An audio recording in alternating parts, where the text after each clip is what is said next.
ورحمۃ اللہ وبرکاتہ۔ وعلیکم السلام ورحمۃ اللہ وبرکاتہ۔ کیا حال چال ہے؟ خیریت سے ہیں آپ؟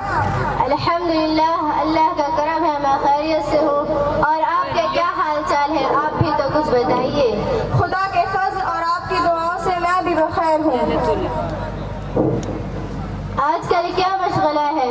میں اس سال BA فائنل میں ہوں۔ کیا آپ BA فائنل کے بعد بھی تعلیم جاری رکھیں گی؟ جی ہاں، آئندہ سال میرا علی گڑھ یونیورسٹی میں داخلہ لینے کا ارادہ ہے۔ آپ یہ بتائیے کہ آپ کالج میں پڑھنے کس طرح جاتی ہیں، پردے کے ساتھ یا یوں ہی بے پردہ؟ آپ نے بھی کیا اوٹ پٹانگ سوال کر دیا۔ بھلا کالج یونیورسٹی میں پردہ کا کیا کام؟ سچ پوچھو تو آپ کو بتاؤں کہ ایک مسلم خواتین کی ترقی کی راہ میں سب سے بڑی رکاوٹ پردہ ہے۔ دنیا کہاں سے کہاں پہنچ گئی ہے، نئی نئی ایجادات میں اخراج سے دنیا بھر گئی ہے۔ سائنس کی بدولت دنیا سمٹ کر ایک بستی ہو گئی ہے، دنیا مٹھی میں آ چکی ہے۔ ہر ایک انسان نئی سوچ کا حامل ہے، لیکن ایک آپ اور آپ جیسے بہت سی مسلم خواتین ہیں کہ وہ پردہ سے نکلنا ہی نہیں چاہتی۔ یاد رکھیے، جب تک ایک مسلمان عورت پردہ میں بند رہیں گی وہ کبھی بھی ترقی نہیں کر سکتی۔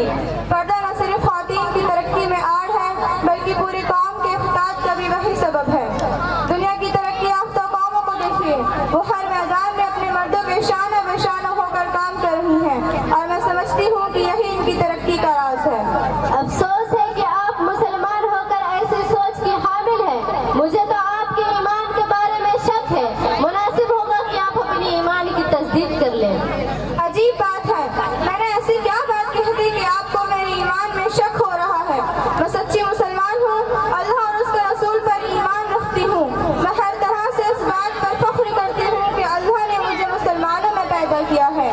اس کے باوجود آپ میرے ایمان کو شک کی نگاہ سے دیکھ رہی ہیں۔ کم از کم آپ سے یہ توقع تو نہیں تھی کہ آپ میرے بارے میں ایسی بے حقیقت رائے قائم کر لیں گی۔ ایسا لگتا ہے کہ آپ اسلام اور مسلمان کے مفہوم سے بھی ناواقف ہیں۔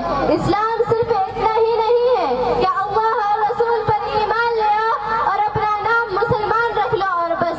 اسلام کا مطلب یہ ہے کہ اللہ اور اس کے رسول صلی اللہ علیہ وسلم پر ایمان لانے کے ساتھ ساتھ خدا اور اس کے رسول کے بتائے ہوئے تمام احکامات کو مان کر ان احکامات کو بچا لینا چاہیے، اور یہ یقین رکھا جائے کہ کامیابی اور ترقی اگر حاصل ہو سکتی ہے تو وہ صرف اور صرف قانون شریعت کو اختیار کر کے۔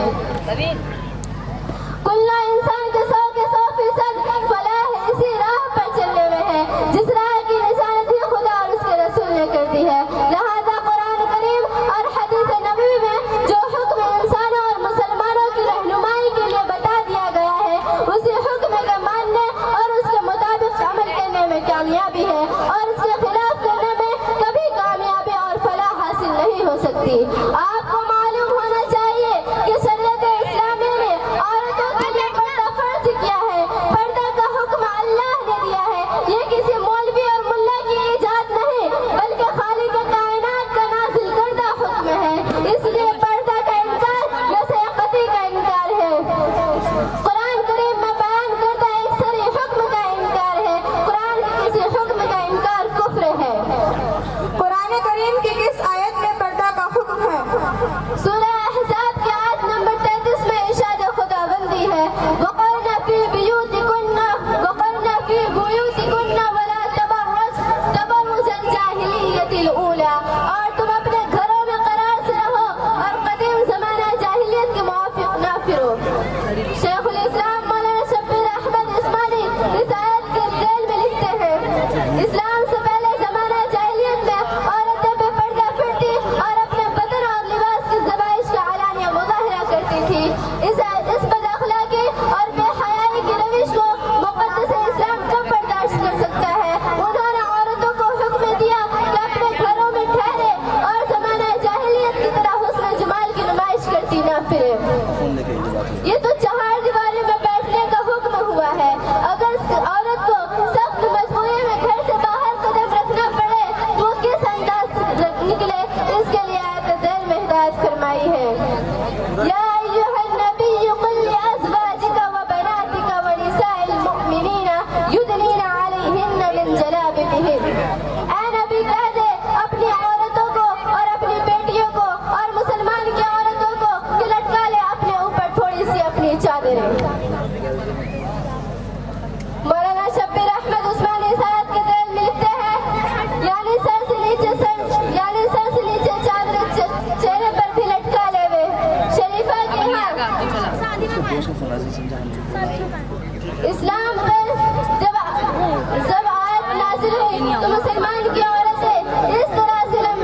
شکریہ، آپ نے